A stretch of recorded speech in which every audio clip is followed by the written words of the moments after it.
And how we doing, everybody? Hello.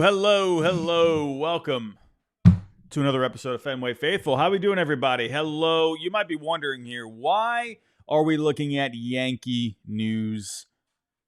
The first thing you see here. Well, there's a reason for it, okay? Paul Goldschmidt, over the past weekend, signing with the Yankees on a one-year deal. But what does that have to do with the Red Sox? Well, I think there are some implications for the Red Sox, right? Let's take a look at Nolan Arenado first, right? The Yankees bringing in Paul Goldschmidt to play some first base for them. Now, the Yankees, at the end of the day, they still need to address third base. Now, they have a couple of internal options at this point with Oswald Peraza, Oswaldo Cabrera, two young guys that are looking for playing time. But they could look to another option out there, and that is Nolan Arenado. Now, there were reports this past weekend that the Yankees did engage with the Cardinals at one point, offering Marcus Stroman in a deal. But in the end, the Cardinals said, no, we don't want to do that. We're looking to just we're looking to just get rid of money at this point. They're not interested in bringing in more money, right? They didn't want to do a contract swap. So the fact that the Yankees have engaged with the Cardinals over Nolan Arenado at this point, and now they're bringing in a close friend in Paul Goldschmidt, someone that he's been playing with now for the past few years, that maybe could mean something here. Maybe the Yankees could make another attempt. They did just take on a contract with Cody Bellinger. Could they do the same thing with Nolan Arenado? He is owed a little bit of money here. Well, more than a little bit. Owed quite a bit over the next few years here. He's got 3 years left on that contract. He would be a great addition for third base if they are looking for something a bit more steady and a bit more known than, say, Cabrera or Peraza. Those guys would have to win the job out of spring training. So with Arenado, he will be your third baseman, at least for the next couple of years. Now, they did just run it with Josh Donaldson not too long ago. That didn't really work out. So will they try again with another veteran third baseman? We'll see. But if the Yankees were to go after Nolan Arenado again, well, this is a guy that's been connected for the Red Sox. Third base has been a talking point this offseason. I mean, obviously, I don't need to go through it again. We've talked about this, feels like, 18,000 times at this point. The defense with third base needs to be upgraded. Rafi, yeah, he wants to stay there. He wants to, see if he can get a little bit better there, right? But, really with Rafi at this point, sure, he did show some improvement this past year, but you're going from really an F to a D, all right? Like if you're retaking a math test, that's really what it is. It's not something that's working out. They need an upgrade there at third base. And Arenado, if you are comparing Arenado to Bregman in terms of money and a contract, Arenado is going to be the more digestible contract, less years, less money owed than you would be paying for Alex Bregman. So this could have implications for that market. It could also, I wonder, if let's say the Yankees were to get Arenado after bringing in Paul Goldschmidt, could this maybe, push the Red Sox to maybe step it up a little bit, right? Now, but you also got to think from the Red Sox point of view too. If you are going to be bringing in someone like Arenado, I mean, you would have to then figure out what to do with either Yoshida or Casas at that point. That's something you would have to figure out because Devers is going to be moving to either first base or DH. So that would have to be, something else the Red Sox would have to think about if you were to bring in Alex Bregman instead of Arenado. At least as of right now, let's say they sign Bregman tomorrow. Let's say we all woke up to some good news. Bregman would be your second baseman as of right now, unless some other things happen, like they moved either Yoshida or Casas in separate trades. So that is something to think about. Now, when it comes to Alex Bregman, we did get a little bit of news on this. This is, again, another target for the Red Sox here. He popped up not too long ago, right, that they were very interested in him. Alex Cora was talking very highly of Bregman at the winter meetings, saying that he fully believes he can play the middle infield. And when you take a look at the StatCast profile, Bregman does suit, more of that second baseman kind of profile as of right now, right? Not a great arm, but has good range. So when you kind of combine those things, that sounds like a second baseman. I still think he'll be a very good third baseman. He just won a Gold Glove this past year. So, no question there. He has shown he can get it done. But I'm just wondering with Bregman, over the long run of a contract, would he be a better fit at second base, right? Over, maybe he could play third here for a little bit, but then at some point, maybe he could move to the middle infield. Either way, whatever it may be, if he ends up playing third base, you're going to have to do something about Casas or Yoshida at that point. Same thing goes there. But when it came to Bregman this past weekend, the Mets, according to Mike Meyer of Metsmerized, he says here, the Mets continue to show interest in Alex Bregman. They're a legitimate potential landing spot for the infielder. Now, I've been thinking of Bregman's market for a little bit now, especially when the Yankees just got Goldschmidt. Kind of makes me think they're probably not looking to pay for a big contract like Bregman, right? So if I've been thinking of teams, obviously the Red Sox, like I've mentioned here, they've been connected. The Tigers I've been talking about with Bregman for a little while now. Jace Young is a question mark defensively at third base. Maybe you move him to a different position. Maybe you move him in some kind of a trade or whatever it may be. Maybe you could move Torkelson or whatever. Jace Young can move to first and Bregman can be your third baseman. I think Bregman would be a great addition for the Detroit Tigers, a veteran guy I feel like they need for this young team. The Blue Jays, right? The Blue Jays have been in reports this past weekend trying to work on an extension with Vlad Jr. He went on a podcast this past weekend and he said hey, he's willing to talk contract, but they need to offer more money. We'll see if they can come to terms on something. But I think for the Blue Jays, the first thing they need to do is they need to get Vlad Jr. signed back up. Right, they're not going to be able to land anyone notable, in my opinion, unless they have their star player. That's just my opinion. Maybe I'm wrong, but I would think if I'm a free agent, if I'm looking at options out there, if I'm looking at different situations, the Blue Jays, they don't got their guys signed up. Well, okay, if he ends up leaving next year, well, then you're thinking with Bregman, well, okay, well, what are we going to do? What are we going to do here? Right? It's team, we just lost your star player, your best hitter.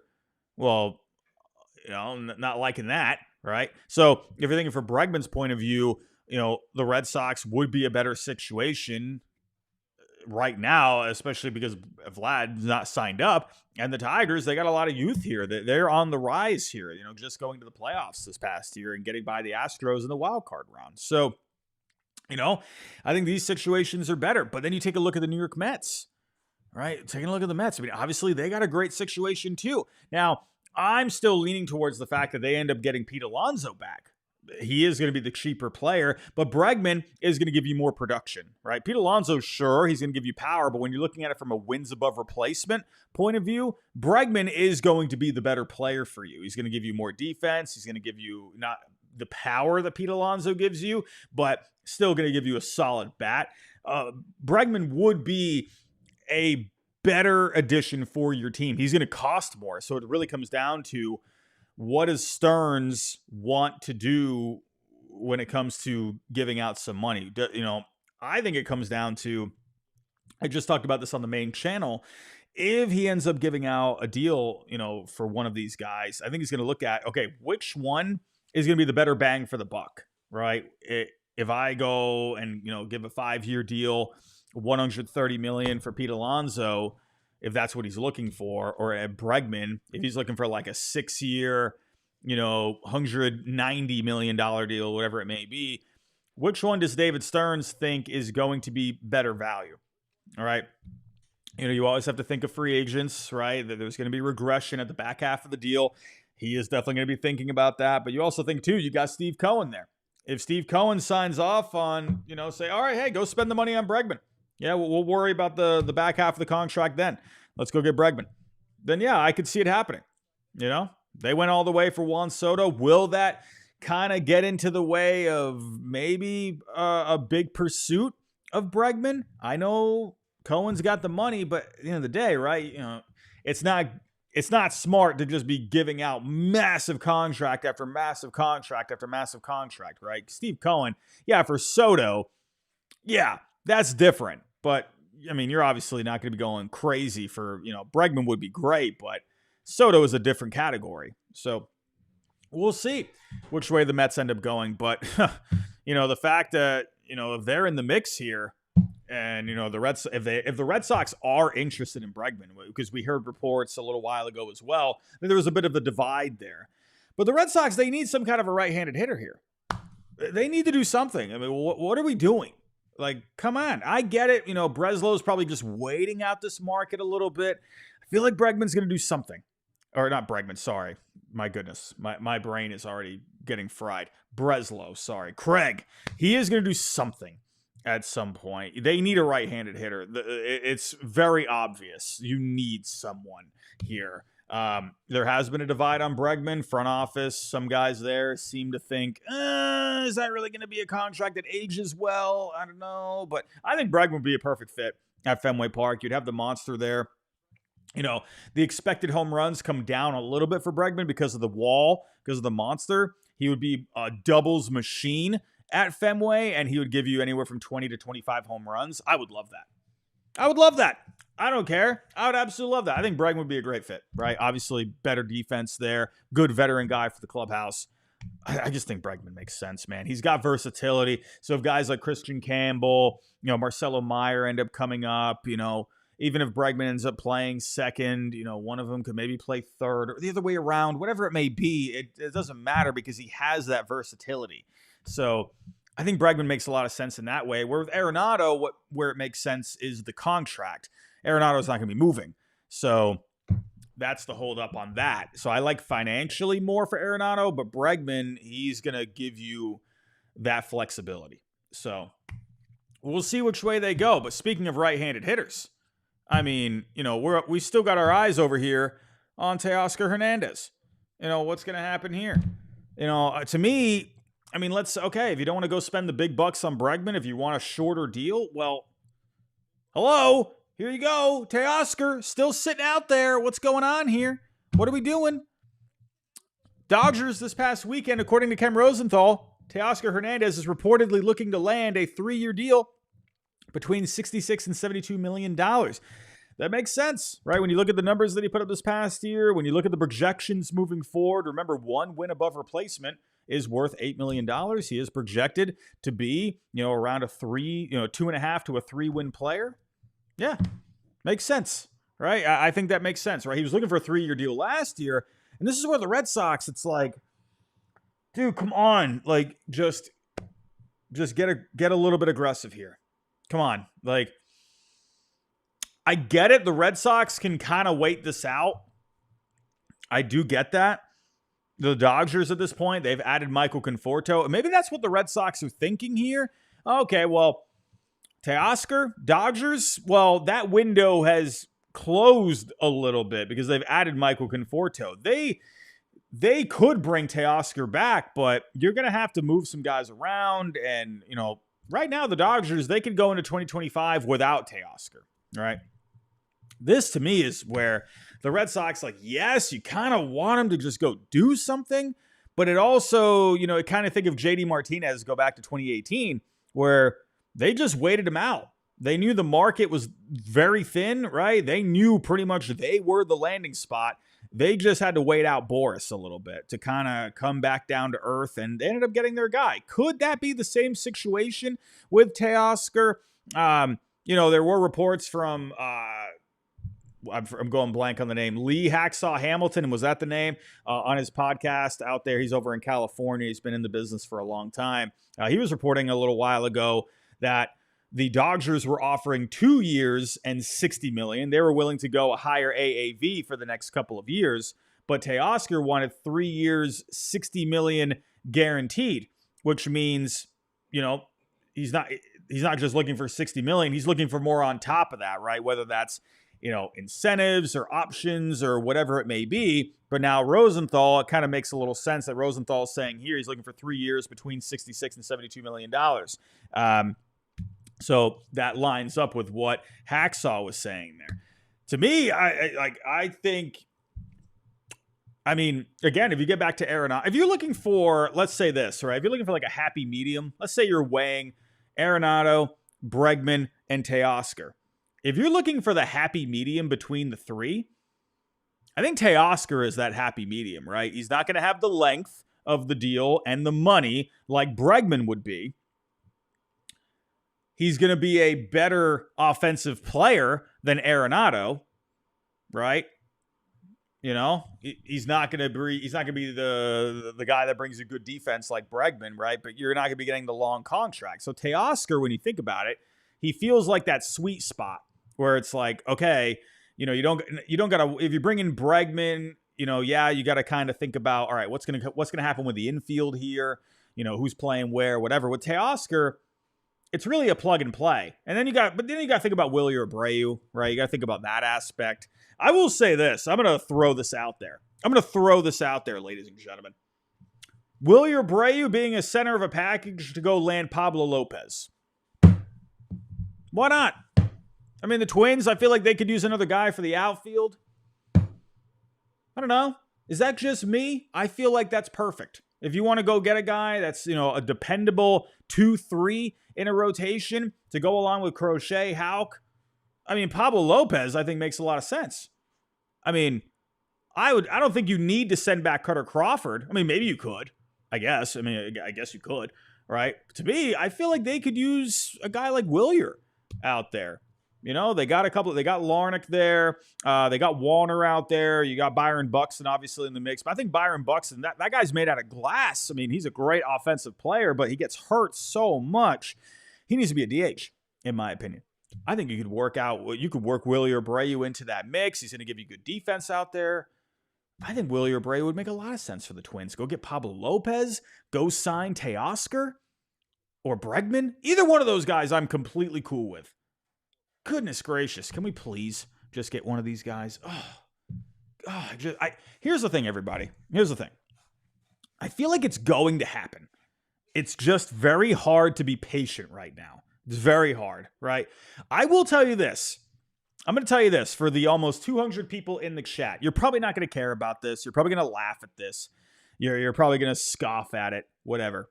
I'm just going to tell you it because I was told by a little birdie. I know how many people laugh at this. Craig Breslow, behind the scenes right now, he is getting a lot of praise from the industry, right? Across Major League Baseball, he is getting a lot of respect from executives around the league based off of because of the aggressiveness that he's been showing. I know you're probably going to say, oh, who cares? He hasn't landed anyone. You know, you got to remember, right? There's 29 other teams that are also competing for players, right? There's agents you got to work with. But Craig, from what I was told, he is getting a lot of good praise out there and he's getting a lot of respect out there. He's working really hard out there. No, I know that probably doesn't really mean all that much to you. To me, it means something. I think it means that he's really trying to make something happen. He's trying to make things happen. So take that for what it's worth. Maybe that gives you a little bit of hope. Maybe that, gives you a little, a better feeling. But at the end of the day, we still want to see something happen. All right. We want to see something close. That's what matters. And I do think, based off of what I was told, I think he's really trying, right? At the end of the day, effort and execution are different. But at the end of the day, right, you got to put in the effort to get the execution. At least he's showing some good things, at least behind the scenes, right? It might not seem like it, right? But it is what it is. Either way, I think Teoscar, Bregman, Arenado at this point, like, I'm completely okay. I would love Arenado, don't get me wrong. I would love that defense. I would love maybe a possible rejuvenation of the bat. But Bregman, Teoscar, they're my number 1 and 2. I would say, if we ended up getting Arenado instead of Bregman, I'd be okay with that. Bregman, to me, I like Bregman a lot, man. I really do. But Teoscar, I like him too. But if they could also get a starting pitcher, do a Abreu and a package for Pablo Lopez, and then you could do something with Cutter Crawford. Oh, I mean, you're in business at that point. You are in business. Business is booming when that's happening. So, but we did get a couple moves, everyone. We did get a couple of moves here today. And, nothing barn burning by any means. But we had Cam Bouger get moved today, going to the White Sox, and in return, getting Yoiker Vajardo. The Pesky Report podcast, I guess they did an episode this past week, and they put out, I don't know why I found this video so hilarious today. They took the clip of when they were looking at like, oh man, I wish we could have, they were saying, I wish we could have gotten someone, from like deep within their farm system, like a DSL guy, someone that's very far away and rookie ball. And they were looking through, they were like, oh, let's look for a guy where he's got just a cool name. And he's like looking through, he's like, how about this guy? Yoiker Verjardo. And then the bass dropped in the video and it just went to highlights of him. And I just died laughing. I don't know why I thought that was so funny. Anyway, the Red Sox got Yoiker Verjardo. That is a name I hope we end up seeing one day because that is a fantastic name. Yoiker. I need that guy in Boston. I need him. But according to the scouting report, he's a guy very far away, right? He's 18 years old, but he's got a pretty good build already. 6'3", 181 pounds, according to Baseball America. A guy that sits in the low 90s as of right now. He's topping out at mid 90s, right around 95. He's got a slider in the low 80s at this point. It showed late break. Could end up becoming a plus pitch down the road. He also has an upper 80s changeup. Sounds like maybe that could use a little bit more feel. But again, he's really far away. But if you take a look at some of the highlights here, a guy that has a pretty smooth delivery for the most part. We'll see. But, looks like there's actually a little bit of a decent life to the fastball there. I like, why not? If you're getting rid of, a guy, Cam Bouger, who had a great story, right? He came into baseball a long time ago, ended up leaving the game. He basically retired early. He was having, I think he had a torn labrum in his shoulder. And then he also had did he break his back or something? He broke something. I think he got hit by a car. And then ended up coming back into the game a couple of years ago. The Red Sox picked him up back in 2023, and he ended up coming up to the major leagues this year, making his debut at 32 years old. It was a great story. He actually put up some pretty decent numbers. ERA at a 3.38, FIP at a 3.80. He was a guy that ended up being pretty decent. So, hey, a guy, for the White Sox, why not? This is a team where he's got a lot of control. Maybe he ends up being once the White Sox get back into it in the next couple of years, a guy named, guy like Cam Bouger ends up helping you out a little bit. But for the Red Sox, Craig, yeah, add to the farm. This is what you got to do. They need to add pitching to this farm as much as possible, right? They did a ton of it with the draft this past year. But these are the moves that you need to make that go under the radar that you forget about in a couple of, over the next couple of years. But if this is a guy that ends up popping up in a couple of years, these are the moves that count, right? So we also had another move here today. Austin Adams on a minor league deal for the Red Sox. I know, barn burner of a story. But they signed him to a minor league deal. If he ends up breaking camp with the Red Sox, he's going to get some bonuses in there. This is a guy, for the most part, he's really just depth, right? He's a depth arm. This past year with Oakland, over 40 innings pitched, ERA at a 3.92.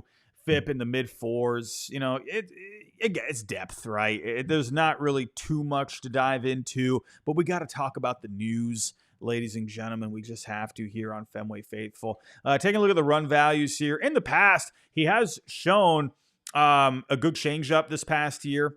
I am looking at the right guy, right? Now I'm looking at that's not him. Oh my goodness. I thought I was looking at, goodness gracious, Austin Adams. What the heck? You just bamboozled me. I was looking at Bregman. I'm sorry. So this past year, the slider was at a -2 run value.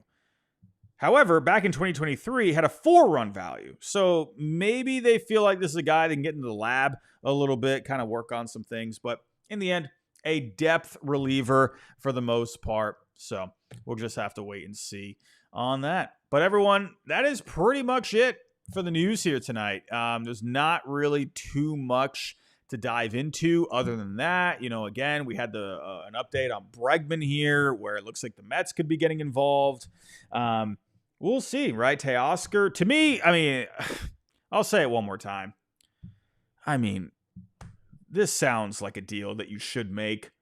3 years, if you go $68 million, that's a 22.5 just over on the AAV.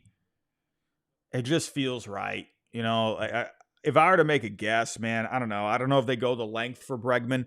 Um, Also, another factor, too, I feel like I forgot to mention this with Bregman. Well, he's definitely not going back to Houston at this point because the Astros just brought in Christian Walker. I completely forgot to mention that, for crying out loud. So he's definitely not going back to Houston. So really, the market for Bregman at this point is the Red Sox, the Mets, and I would honestly just say the Tigers. I don't know about the Blue Jays right now because the Blue Jays, they got to figure Vlad out. So I'd really say it's probably the Tigers, Mets, or the Red Sox at this point. We'll see. We'll see, man. But Teoscar, if you can't get Bregman, you got to be all over him, man.